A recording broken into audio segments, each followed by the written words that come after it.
So perfect. So welcome everybody to the April sessions for Nonprofit Basics, Strengthening Organizational Capacity.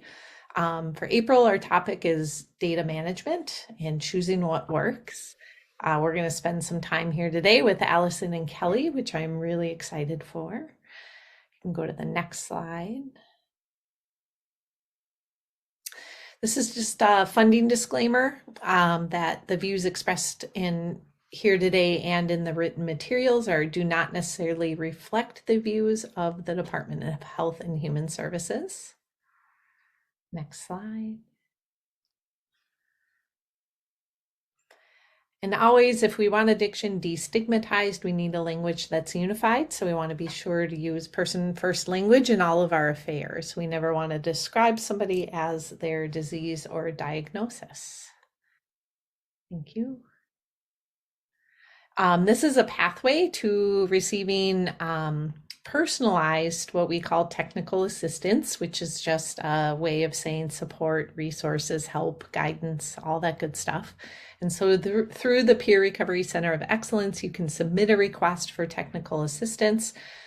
Someone receives that request and sets you up with a team member like myself.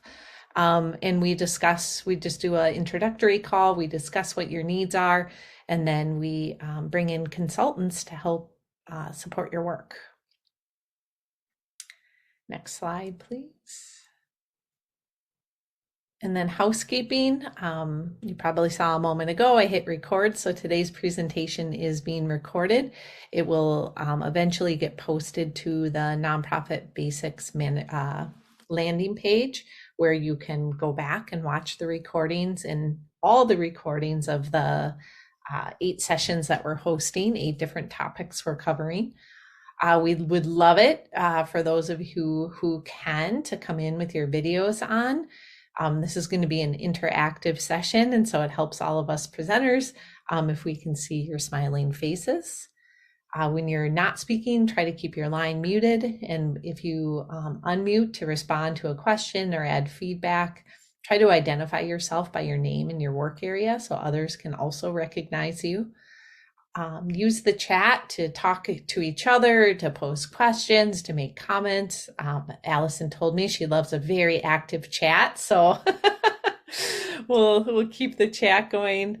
And yes, you will receive a PDF of the slides from today, a link to the recording, and then we do have some optional homework that you can do between the sessions that will help you really engage with the content that we're talking about. And I think that might be the end of my slides, Allison. Okay, well, it's good to have everybody here. It looks like 31 people and counting. So my name's Allison Kelly, and I work with Kelly Milligan and Bethany Fatu Paito.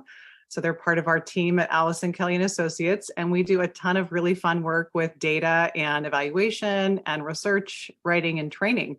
So we're really excited to spend the next 80 minutes with you all and just get to know about what you all do. So I'm going to introduce Kelly. Kelly Milligan has been with our team for about 2 years. She lives in Sacramento, California, and she is our senior evaluator. And we work with a ton of recovery programs, and Kelly leads most of those evaluation efforts. And so she's a tremendous resource to our team and has all kinds of great ideas about how to collect data and how to write about data. And she has a 2.5-year-old daughter, Liera. Is Liera 2 or 3, Kelly? Just turned 3. Okay, so she's 3 and just loves the outdoors, loves running, and that's Kelly Milligan. Thanks, Allison. I will briefly introduce Allison, and I'm going to stop letting participants in. Chris, I'll turn that over to you. So Dr. Allison Kelly, I've had the privilege of working with her for probably about 5 years, but for her for the last 2 at Allison Kelly and Associates. So she runs a woman-owned business. She lives in Sisters, Oregon, and first and foremost is mother to a beautiful young lady who I believe Caitlin is 13. And Allison is a wealth of knowledge and experience in terms of research and evaluation. at tribal, community, and university levels. She works on nationwide evaluations as well as local level evaluations for recovery centers. Allison has written 4 books and counting.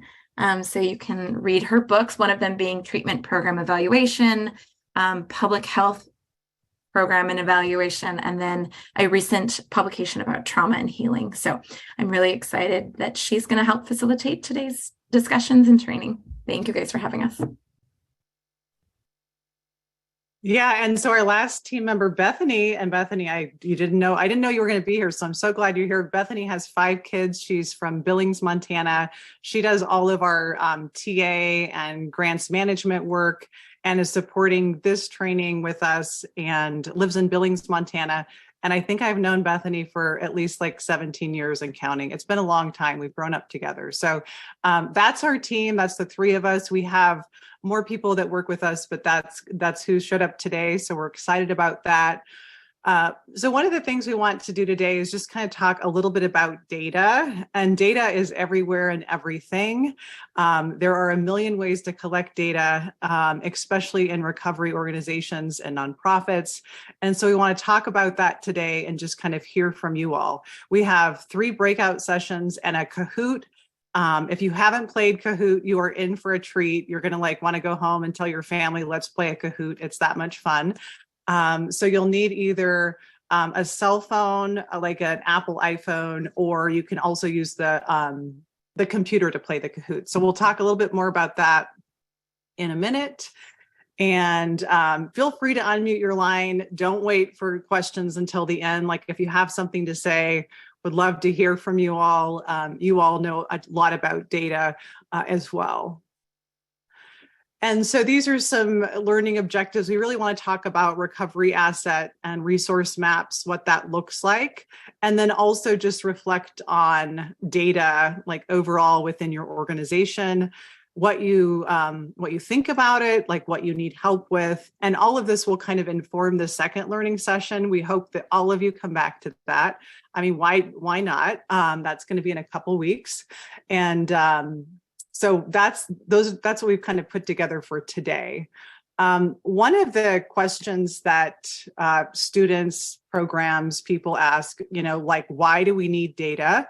And obviously you all are here today, so you know that data is really important. And I think probably the 2 biggest reasons we need data is that it tells us kind of what's working and what's not. And then it also helps us get funding. So in our work and in our team, we write a ton of grants that help recovery organizations get funding to do really innovative programming. And those are the ways that we use data. And then we want to count people as well, because people count. So we're going to go to our Kahoot game now. I'm going to stop for a minute. Are there any questions or any thoughts that we have before we get into this competitive Kahoot game?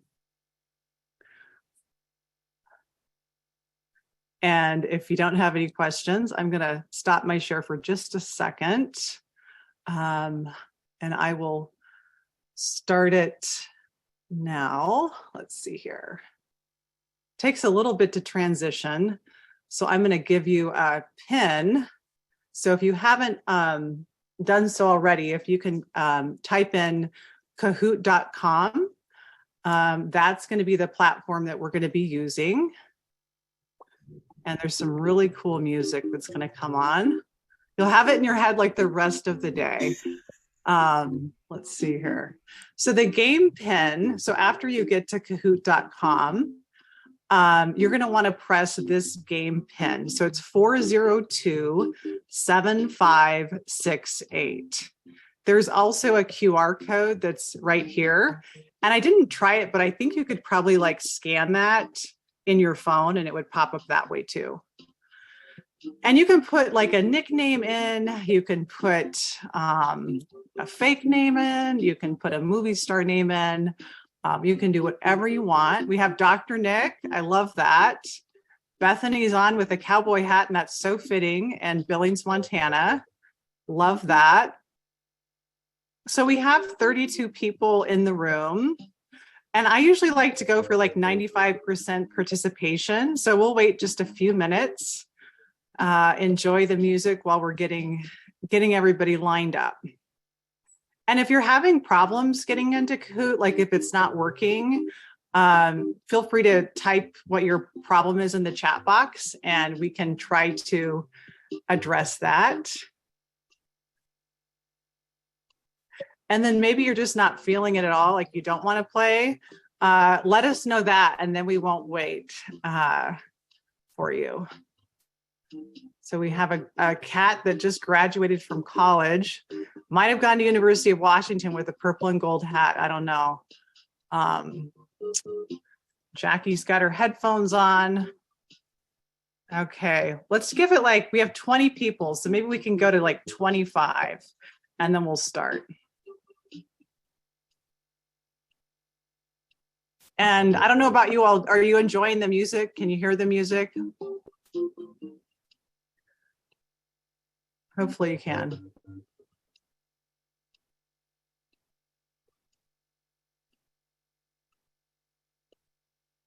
Yeah, glad to see Alaska here. And Maria can hear it. All right. Yeah, I feel like we need the volume like a little bit louder, but don't know exactly how to do that. Okay, well, I say we start with the 20 fabulous people we have, and then if other people want to join. Oh, Rex, thank you, Rex. We're at 21. Oh, but then we lost somebody. Anyway, you can actually start at any time too. So like if you're not here and you want to come back, you can. Looks like we're losing people, so we're going to get going. Okay. So the first screen that you should say, it'll kind of show up with a countdown and then a question. And we want to know where you live. So I know a lot of you all put that in the chat. Here's a really old map of the US. And I am sorry, Alaska, I don't think you're actually on this map.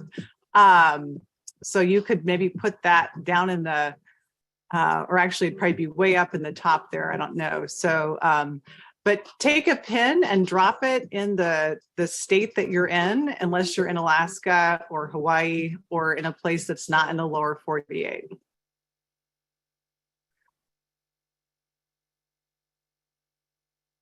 Okay, so we've got California, Colorado, we've got North Carolina, Virginia. So we have a really good representation of the US.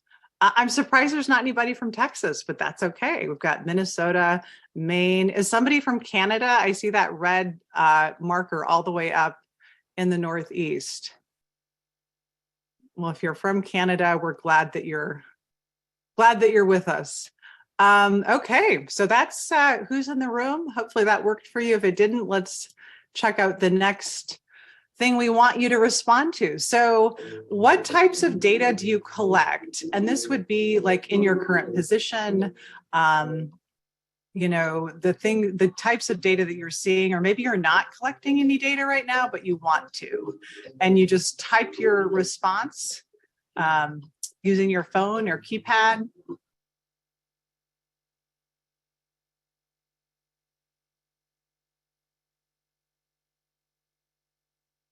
Like Stephanie Carter is from Apple Valley, California, New York. So good. Glad that we have you all here. Okay, demographic, training participant data, program outcome data, nothing yet. GIPRA, oh, the GIPRA data. Love that. We do a lot with GIPRA too. So substance use, quantitative. Nobody mentioned anything about qualitative data. So we'll talk a little bit about that later. But thank you for responding. What is one thing that you want to learn from today's training? And it can be anything in the world. Just type your response in, on the phone or your computer. And I think these are limited to like 40 characters, so you can't type a lot at once, but I think you could do multiple responses.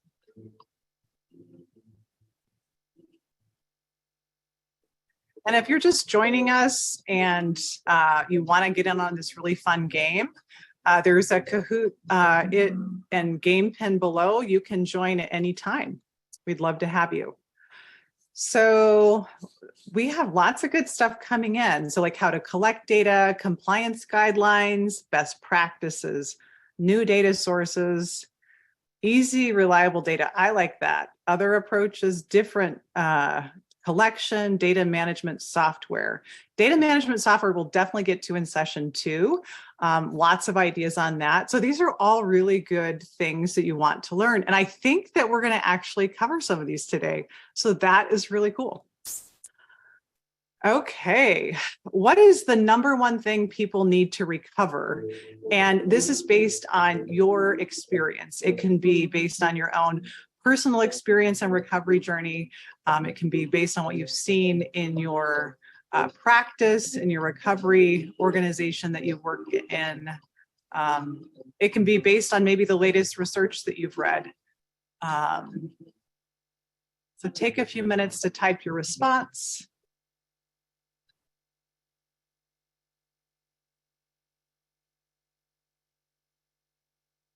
Housing. Oh, these are good. Recovery capital, healthy relationships, hope, support, connection.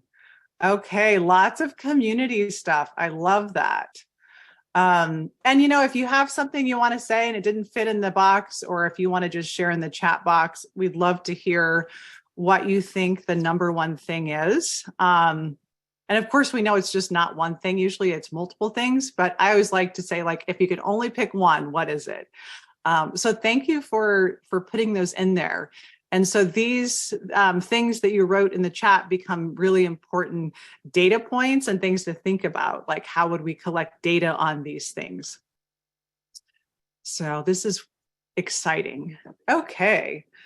And I want to know what you have done today for your health. And this doesn't have a lot to do with data collection, but it's important that we take care of ourselves, especially when we're working in these organizations and with communities and people. And so select just one of these things. And maybe you haven't done anything today because it's only noon, or it might be in the morning if you're in Alaska. So you can select what you plan to do for your health. Okay, so eat healthy foods. I love that. Positive self-talk, pray or meditate. We have a healthy group here. So good job. I think practicing self-care and wellness is like the number one thing that we need to do as professionals, as peer recovery supporters, as leaders. We just have to be in a healthy place ourselves before we can help others get healthy and be healthy. So thank you for doing that. And nobody selected, I have not done anything for my health. And that is really impressive to me. So good job. So which of the following answers is the most true about recovery data? And you just select one, and you select it by the color on your screen. So if I thought it was the red answer, I would select that. So it's recovery data is always protected by HIPAA. It's expensive. It empowers. It only comes from RCOs. Okay.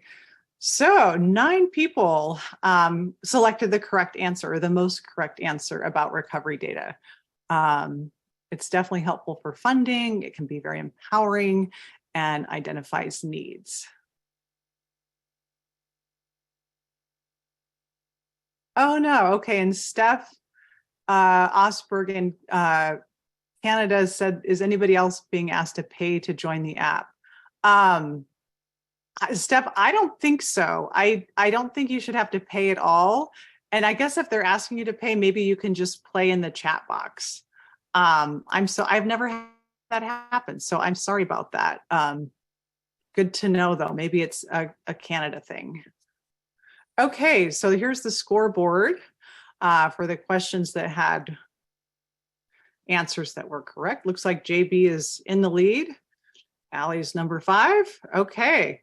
About how many recovery organizations are there in the US? 1,000, 8,000, 200, or 100?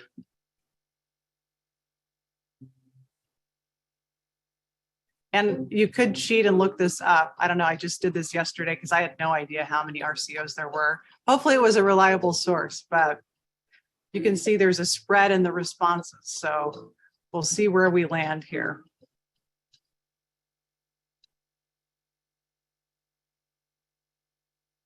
Yeah, so this article I was reading yesterday that was linked to SAMHSA said there were 200.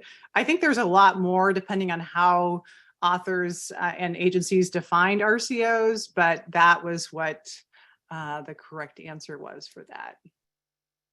And here's the scoreboard.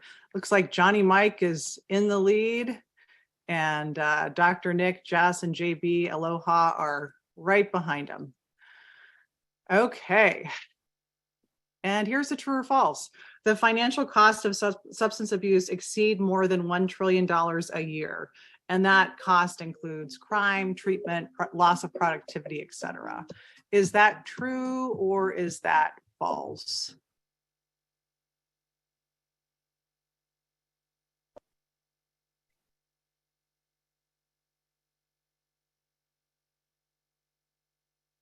And for those of you who are tired of Kahoot, we're almost at the end. I think we have 11 questions. So, right. So 12 people said that was true, and that is absolutely true. Okay, looks like Johnny Mike, wherever you are leading. Good job. Let's see here. Second to last question. How many people in the US are in recovery after substance use disorder?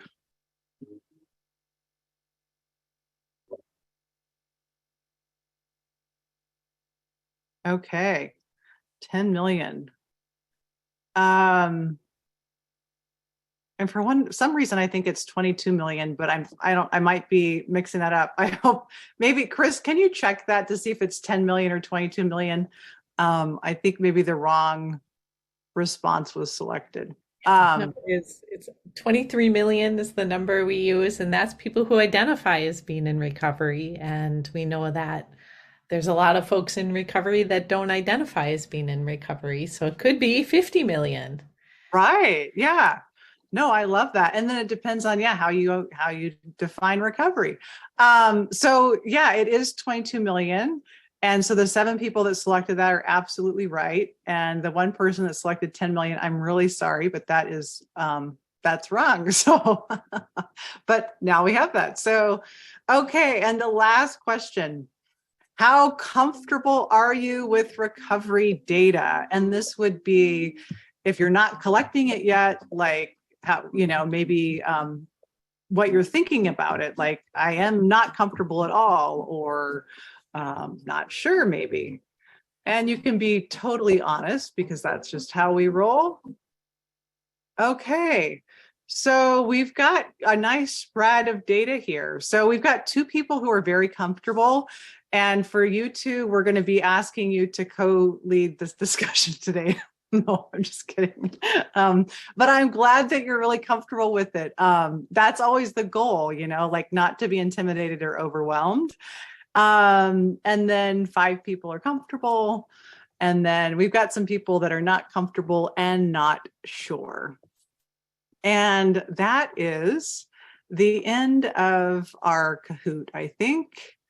And the podium is going to be kind of skewed because we had 1 wrong response, but looks like Josh is still number 3, Aloha number 2, and number 1 was, let's see here, Johnny Mike. Okay. So, and we had a couple runners up. So anyway, let's get out of Kahoot and I guess get down to business. I don't know, like any live feedback on Kahoot? Have you all played it before? Did you like it? Did you hate it? Either way, it's good. Yeah, go ahead. I was saying it was fun. It made it easy. I've done many of these survey kind of question responses, and that made a lot of fun. Thanks.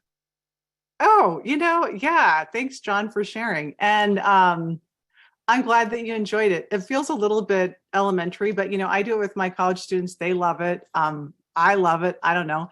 So, and you can put any questions in there. There's a free version, a paid version. You could even, so keep it in mind. But with that, we're going to do some look at some slides and think about content a little bit. Let me just make sure my screen is sharing. Let's see here. Okay.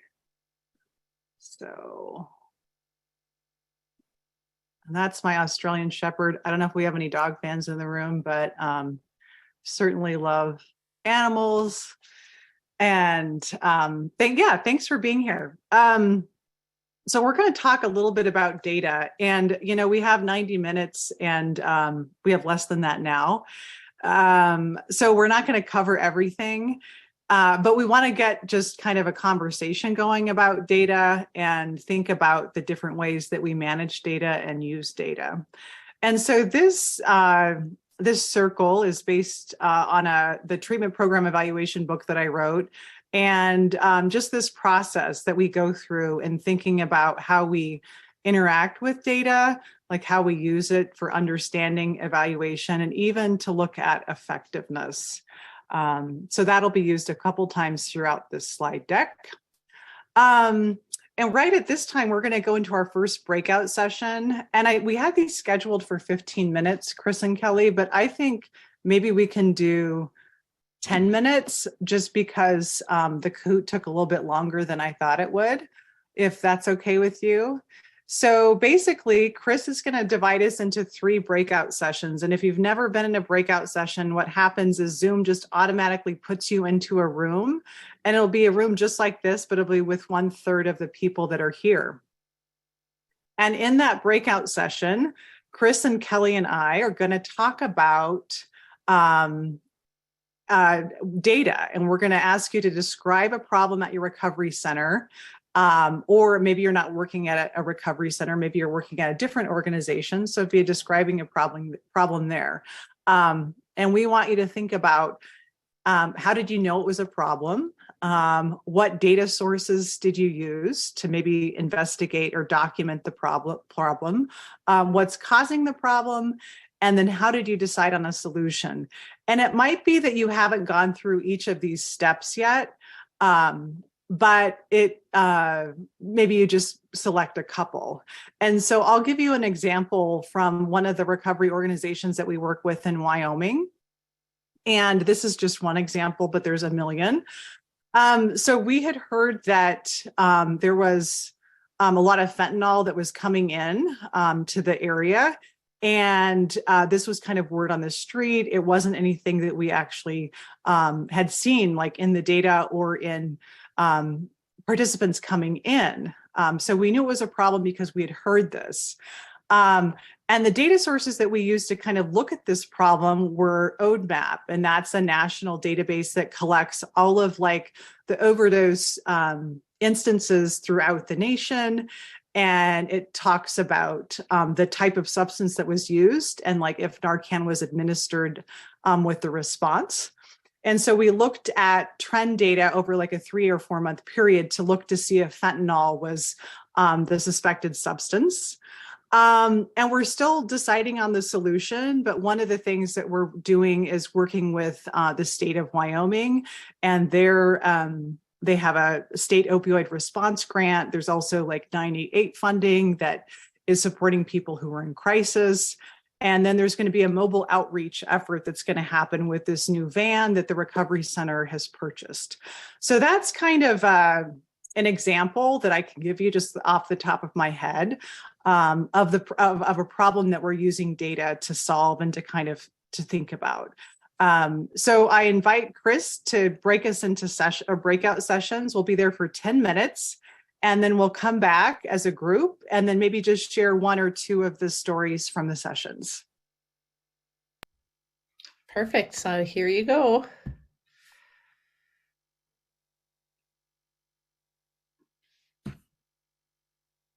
Thank you for sharing. Chris.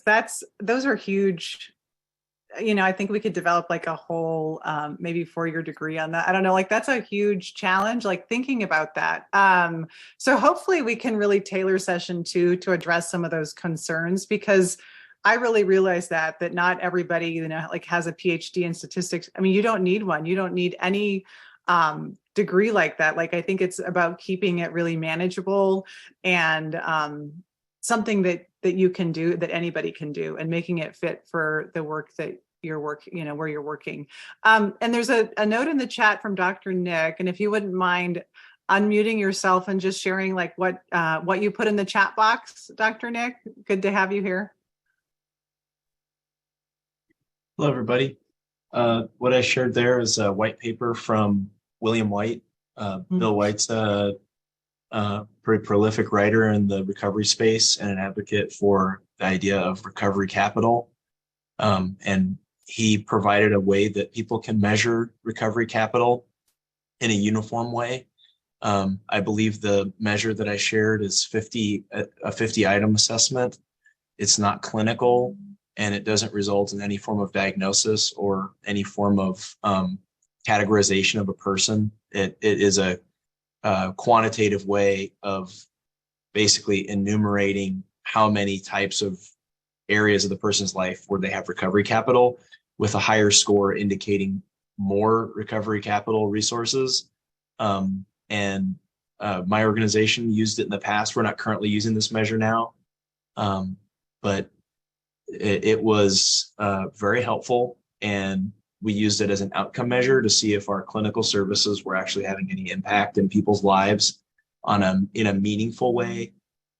But Bill White also provides like planning in his measure, but we just use the questionnaire. It's on a Likert scale from 1 to 5, indicating agreement, absolute, disagreement to strong agreement.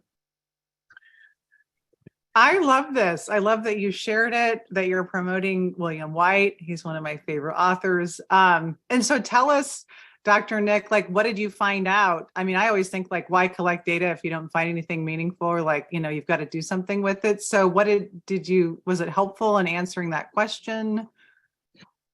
We wanted to know or learn what kind of quantitative impact we were having on people's lives, because we had, when you do clinical work, you see people change and you see their lives change and how much better they do, and how they become employed and life becomes stable and they become better parents, and all these really important things happen. But we're also getting into like, we're a addiction treatment organization, and so we are getting into the place where Iowa is going into value-based contracting, and we needed to be able to have a quantitative measure of value that we're adding to people's lives, and we didn't have that.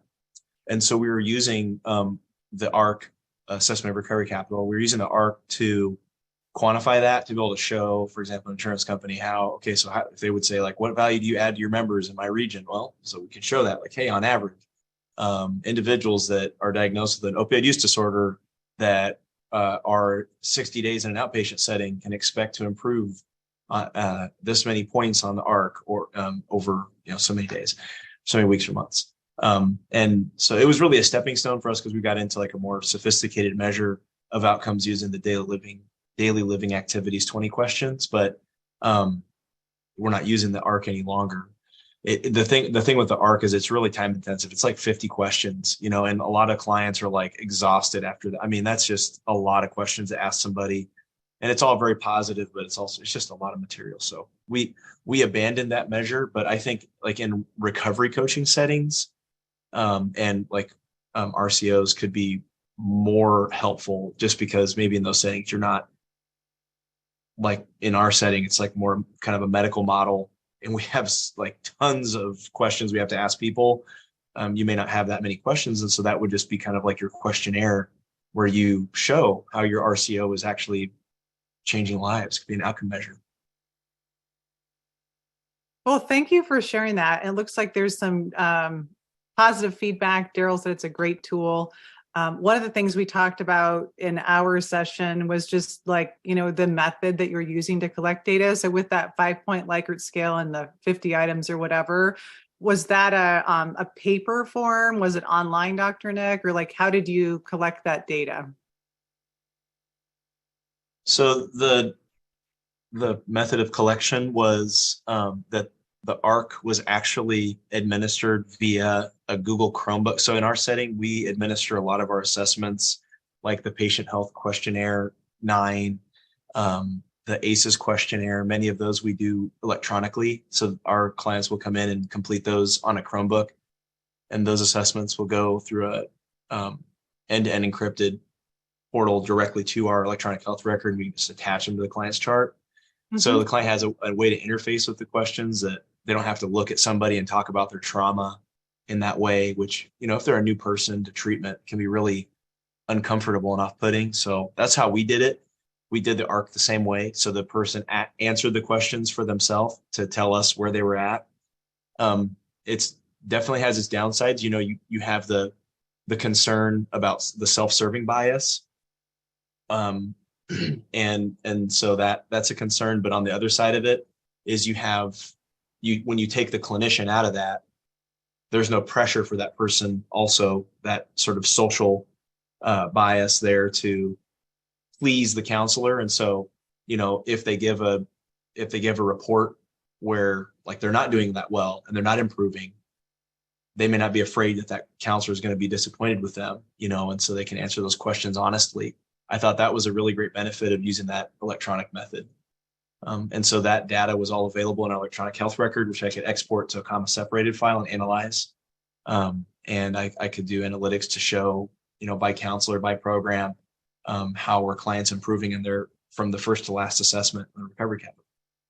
Well, I love that. Well, thank you for sharing. And I think the message here, like what I'm hearing, is that we have people and organizations that are just starting to build, like Michael from Indiana, they're a year in. And so just trying to get things figured out. And then we have organizations, states, and medical providers are working within clinical settings that have everything from EHRs, Google Chrome, very sophisticated systems. So no matter where you're at, like data is really valuable, and there are multiple ways to collect data and use data. And that's what we want you all to know. So, and thank you, Alyssa, for sharing your comments. Also, John, talking about the RDP tool. And Chris, I'm sure that these are available online or within your organization if people want to know more. Yeah. I'll throw the comparative document for the 4 largest platforms into the chat so people can read that. Colorado did a nice comparative analysis of 4 recovery data platforms. So I'll put that into the chat. Okay, yeah, that is wonderful. We'll be diving a little bit deeper into that probably in session 2. So really what we have heard and what you all have shared is that there are different ways to collect recovery data. We pretty much agree that it's tied to funding, to insurance, to really continuing to offer services, and that's really important. And that there's not just one way to collect recovery data. And that's what I think is really important to know. And data lives everywhere, depending on what kind of data you're talking about. But it is within all of these organizations and more. And so when you're thinking about developing a data management plan or thinking about creating a data resource map, you might want to consider some of these data sources, especially if they're partners or maybe you're working within these organizations. And one of the things that we do in our work, because we do a ton of evaluation, like I mentioned earlier, is we're always looking at kind of processes, data sources, and data characteristics. And this is something that Kelly and I would do at the beginning of working with any program to kind of lay it out. And it varies very much, even from one tribal organization to the next, or one university to the next, or one nonprofit to the next. This is an example of some types of data that are often used. There's qualitative data, and I know that in our breakout session, we talked about that a little bit. And, what does that look like? How do we use qualitative data? How do we analyze it? And then most frequently, we use quantitative data, the Likert type scales with the 5-point response of strongly disagree to strongly agree. Those are all quantitative examples. And funding data is another example of a quantitative type of data. For anybody that is willing to share, I would love to know if you are collecting qualitative data and using it, and what that looks like. So from the examples in this table under qualitative, are you using any of these in your work?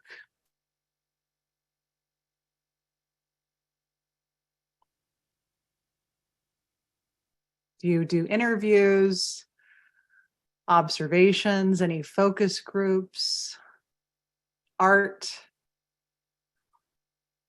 videos? I would be really surprised if nobody's using qualitative data. Actually, I think we'd have to do session 2 just on qualitative data, Chris.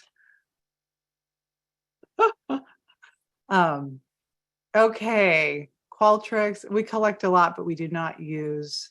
Steph is saying we collect a lot. Well, and let's just go with the response that nobody's using qualitative data. There's a reason for that. Okay, and actually, let's see here, a word cloud, Qualtrics visualization. Yeah, so it looks like, if you, are completing a survey and it says, tell me about your experience, here at the recovery center, and you respond, it has been really nice. I've enjoyed all of the meetings. I appreciate the housing. So you might have a whole paragraph that you write if you're responding. So that type data would be visualized in a word cloud, like Dr. Nick is saying, and it would pull out the most frequent words. And that's like a very basic level of qualitative analysis that you could do to identify themes. Anyway, so that's an example of using qualitative data. One of the challenges with qualitative data is if you're going to analyze it, a lot of times it can take a lot of time and money. And but it's really worth it because it tells you more about why things are the way they are, where quantitative data just tells you what, it's like what's happening. So, and we can talk a lot more about that, but and we've used a lot of qualitative data in our work, so it'd be fun to share some of those examples too. The big thing with data is that depending on the type of data it is, then the analysis, the management of it looks a little bit different. And you all probably know that because you're definitely working in it now. And just to kind of drive the focus of the difference, the quantitative and qualitative focused, here's an example of a quantitative variable that can be used to track progress of recovery, support, treatment, etc. In the last 30 days, how many days have you used methamphetamines? It's a number between 1 and 30. At the beginning of this session, somebody mentioned the GIPRA tool. If you have SAMHSA funding, you're probably using the GIPRA tool. And there is a question like that with a number of different substances. And that's an example of a very quantitative focused instrument. And let's see here. Any questions or thoughts about data types? If not, we can move on. Well, Kelly, oh yeah, go ahead. I just wanted to mention too that for the folks who didn't speak up about qualitative data, it was hard for me not to collect qualitative data working in an RCO, meaning every single day I was interacting with the people we serve, hearing the stories of their transformation, getting feedback on what's working well and what's not. When can we host groups? What kind of groups are needed? What social activities should we be doing? So my suspicion is that because we're labeling it qualitative data, people don't recognize it that way, but it's something that is naturally occurring in a recovery community organization setting. I love that. Yeah, it's like naturally occurring. Like you cannot help but have it, even if you're not naming it that, because it's this change. It's what you're observing or experiencing or feeling. And all of that is, and sometimes you can't even like put a word in, like you can't assign a word to it. And we worked with one of our clients to use photography as a method. And so taking photos of people doing really well in their recovery, things that help, help them every day. I mean, there's like so many different things that you can do with qualitative data, but yeah, it's really important, I think, to actually probably have both. And the reason why I say that is if you just have qualitative data and you don't have quantitative data, sometimes it can be hard to get funding to do what you want to do, because our funding and programs is set up based on kind of deficit models of showing quantitative indicators of need. And that's just kind of the result of the paradigm that we're working in. So with that, I want to kind of honor everybody's time and also well-being. So we've been going for over an hour, and I don't know if you all want to take a break or if we should just kind of keep on moving through. Like, how are we feeling? You can type in the chat. If you prefer a 5-minute break, that sounds good to me, or a 3-minute break. Dr. Nick says, let's go. So do you want to let's go to the session, or, okay, fine, keep going. Yeah, okay.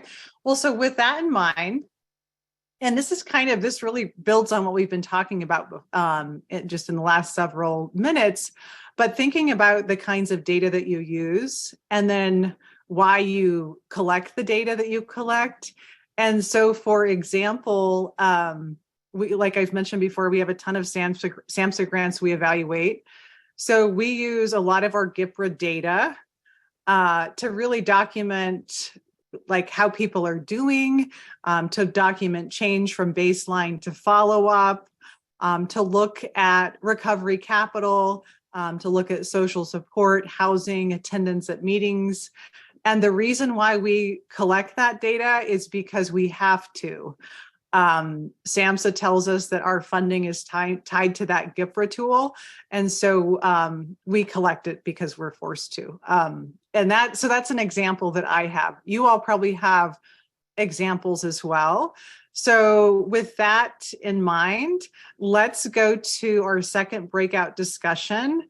And maybe we can just do like a 5-minute breakout, Chris, instead of 15, just so we can keep moving, and then come back as a group, if that sounds okay. Okay, so we'll be a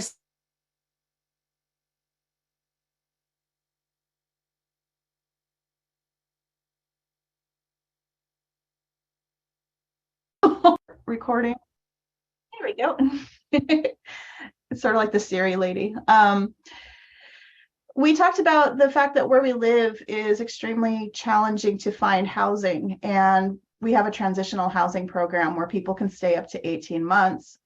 And it's one of those things, we know that it's helping people, but we don't have tangible data and information to share, both as a success and also obviously for funding. And the solution potentially that Allison came up with is we work with a finance corporation that helps people with housing deposits as they're getting ready to leave our program.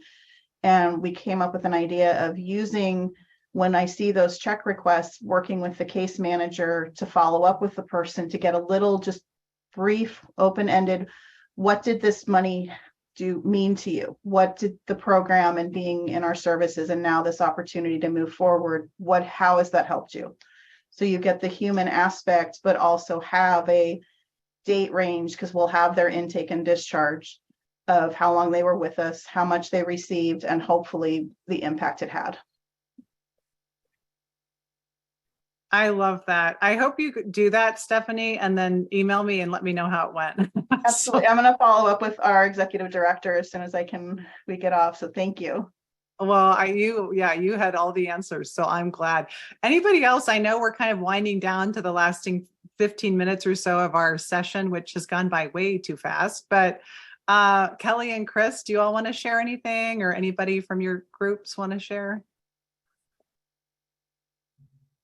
I came to my room late, so one of the group members should jump in. Oh, yeah. Okay.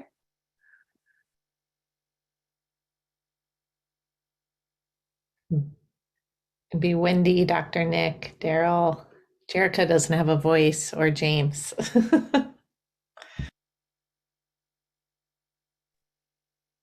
Sure. You just want me to share notes from what we discussed in our breakout? I think I shared pretty much the same as I did last time. My organization, we're state and federally funded, so we have to collect just an absolute massive amount of information. Like Daryl was talking about the GIPRA, we do the GIPRA. It's very long. The new GIPRA is just as long, if not, I think they added some questions to it. And we collect a huge amount of quantitative assessment data. I mean, not limited to clinical. We have billing claims data that I can analyze at the event level. I mean, scheduler. It's a lot of. I think the qualitative part is really interesting. We get client satisfaction survey data, and you can look at that from like a word cloud, or you can look at it from statements that people share. That's really, really helpful, but can be difficult to analyze, and it takes a lot of time to analyze qualitative data. Yeah, no, thank you for sharing that. A lot, everything depends on kind of where you're at in the world, who your funding agency is, and what you are required to collect. I was talking with Kelly yesterday, preparing for this a little bit, and I was like, this is going to be really hard because I don't think anybody is in love with data like we are. And, but I mean, maybe some of you will leave the session today being like, oh my gosh, I'm so in love with data. Like, I want to find out like how to collect it, how to manage it. Anyway, I like it because I'm a curious person. And so I always want to know like, okay, what's happening and what next? And why are we collecting this data if it doesn't matter? And so, those are kind of the narratives that go through my mind. And thank you, Chris, for sharing the repository of useful scales. I'm going to have to like copy that and put that in my email to check out. And then another comment about funding sources are biased toward quantitative metrics. I mean, that's exactly it. Like we are so working in well, I don't want to get off on that tangent, but we're just working in that world, but we're not. We're working with people who are walking on a healing path with their families. And there are so many things that we miss if we're just focused on quantitative things that you can measure with numbers. And so let's see where we're at here. One of the things that we've had a lot of fun doing is creating visuals, and this isn't the full data story, but we work with one of our tribal organizations that we work with lets us be really innovative in how we present data. And so this is an example of a data story that we created. And the first page of this data story is not on the slide. And I think that's actually the best part of it. So I'll have to make sure I don't know if Chris or Kelly, if we can put that entire document in the chat box of the data story, that'd be super helpful. But basically a few years ago, we were thinking about like, okay, who are the people that the organization, like who do we serve? And the second question we had was like, how ready is the community? And a lot of times community readiness is a big factor in kind of what you're doing, and then also your funding and things like that. And then we also wanted to know, like, how do people show up at the door? Like, how do they get here? Are they referred? And most of our participants are referred from courts. And then we wanted to know, like, what happens when they show up? Do they run away? Do they stay? Do they keep on coming back?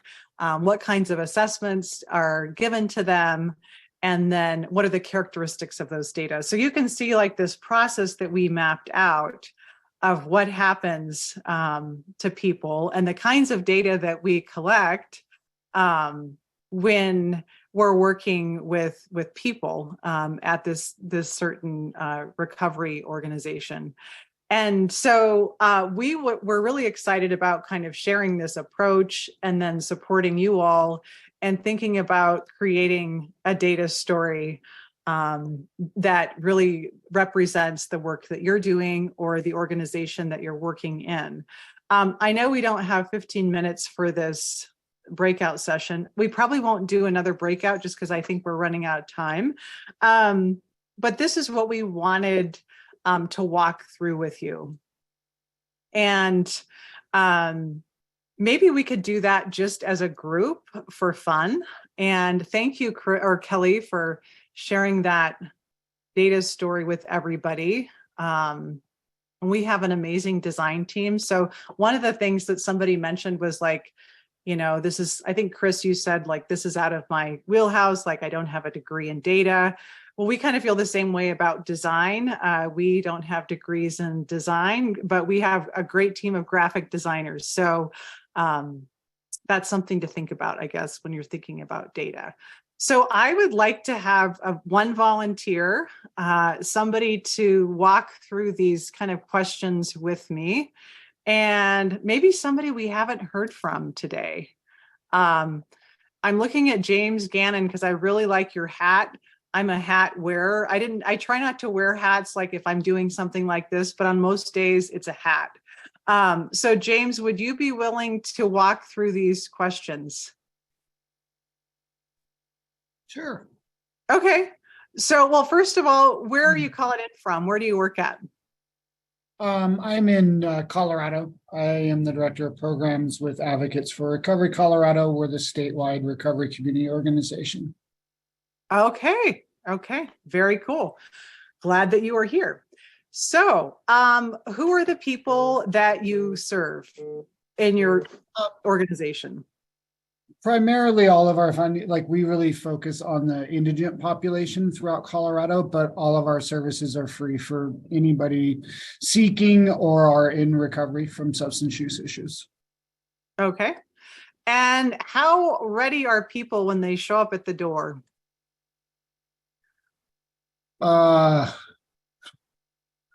There's not one answer. I mean, it's an array of, I don't know if I'm ready. I am ready. I need resources to get into treatment. So it's a little bit of everything.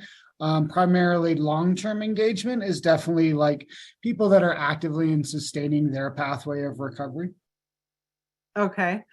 And so how do you know that?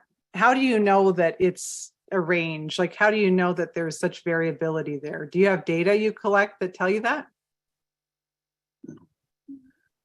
Yes, I would. Just being that, we also serve as a huge resource broker. So a lot of times people are reaching out in that initial state, or a family member is reaching out to our family support specialist to help somebody else. And then gradually, either over time or right away, the actual individual that is suffering or has the issues becomes involved in our free recovery support services. Okay. Oh, I love it. And this probably should have been before the last question, but how do people get there? Like, how do they know about you all? Social media marketing, a lot of it really is this, that we have been doing this for over 20 years in this state. So word of mouth and just those community connections with treatment, with other services, with other RCOs in the state and stuff like that. So I think word of mouth is really the biggest, over the last 20 years and the amount of people that we have served, that is really, I think, been our biggest return. But obviously then there's social media, newsletters, events and stuff like that as well. Okay. And all of those would have like data sources in some way you could connect to them. Even like we have a question sometimes like, how did you hear about us? And it's, a lot of times it's like Facebook or social media. So definitely data that could support all of that. And you touched on this a little bit, but what happens when they show up? Like, give me an example of like maybe one thing that might happen. Um, first, they would meet with a coach to assess where they're at, in that home health purpose and community. Somewhere usually in that first or second meeting is when we would actually do like our data collection, like our demographic data, our ROIs and consent forms and that kind of stuff. But really a lot of times when they walk in, most of our locations are little houses. So it doesn't really have that clinical overall feel. So it's more about just meeting that participant where they're at and seeing what needs and how we can help in that moment, setting them up for a larger conversation of what are we going to do next. Oh, I love that. The larger conversation. Well, and good for you all to have these little homes that people can go to where it's not clinical. I love that because it's about relationship, right? And then you touched on this a little bit, but what are the needs of participants? So can you give us kind of an idea of what that looks like? Or maybe how you find out about their needs? From their mouths, a lot of times it is, I need treatment.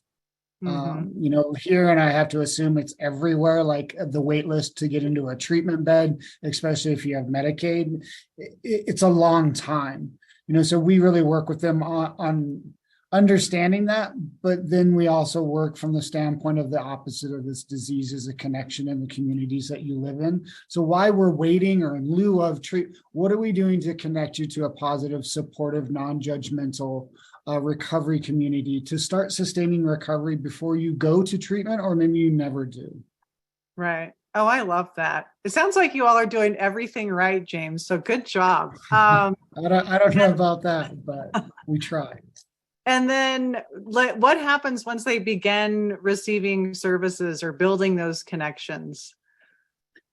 That's really up to the individual, meaning the participant. Some of our coaches meet with people weekly for individual peer coaching sessions. Sometimes they only meet with them once and then they join like our 10-week or one of our peer recovery groups, or they start coming to our all recovery, so there's not one fits all.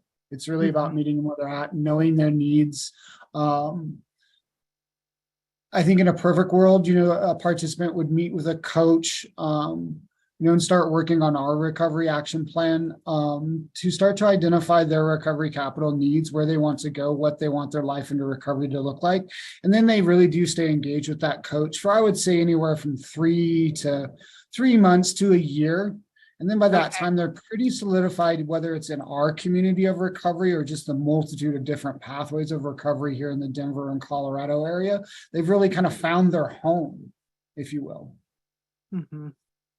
I love that. Well, and you answered the last question, but one of the points of this exercise is to really reflect, I guess, on a couple of things. The first thing is, like, James, you just told us the whole story of what happens when people show up, what services they get, what the end looks like, and kind of the essence and the spirit of your organization and what you're doing. And so all of you are data repositories in your, like, just by being here and observing and knowing this. And so for each of these questions and responses, there's often a data source that can be tied to it. And sometimes it's just somebody like James writing, like, Allison showed up, we did this. So you're collecting kind of observational data or maybe follow-up data, whatever that is for each person. But one of the things we talked about was, like, you can't collect everything. So making sure that whatever data you're collecting and maybe whatever questions are most important to you based on some of the things we talked about, maybe we haven't, but really focusing on that data management or figuring out ways to collect that in a systematic way. I know we're getting near the end, and I feel like we had a lot more we wanted to cover. But in the interest of time, I want to move to the kind of last section of slides. And there is a data inventory worksheet. And this slide deck will be available to everybody. There's also examples of recovery asset maps and ways that data are used to create these beautiful visualizations of kind of recovery resources and supports in various settings. So we kind of list out some steps of what that looks like. And this is the last part of it. And it's homework for you all. And if you're hoping to come to session 2, where we dive deep and really talk about how to manage data and store it, and maybe we'll even get into some analysis, this is for you. So I will click on this link and see if it works, and we can check this out. I encourage you to look at all of the slides and the examples that we didn't have a chance to go through. But this is just the data inventory. And Chris, I don't know if you've put it in the chat, but that would be great. Thank you. Thank you. So just thinking about kind of everything we've talked today about, and different data sources that you might have. So example of a data source would be an Excel file. I also heard SurveyMonkey. I heard paper data tools, the name of the file, file owner, purpose or how the data supports the mission, or maybe the question that you have, and where it's located. So this process is really intended for you to begin to think about the data that you have available to you, and ways that you can track it, and who owns it, and things like that. So with that, I'm going to close and stop talking. I feel like I've talked the whole time, and I don't like to do that. But are there any questions you all have for us? Any things that you'd like to see in session 2 that we didn't cover today? Any thoughts about anything? Would love to hear from you.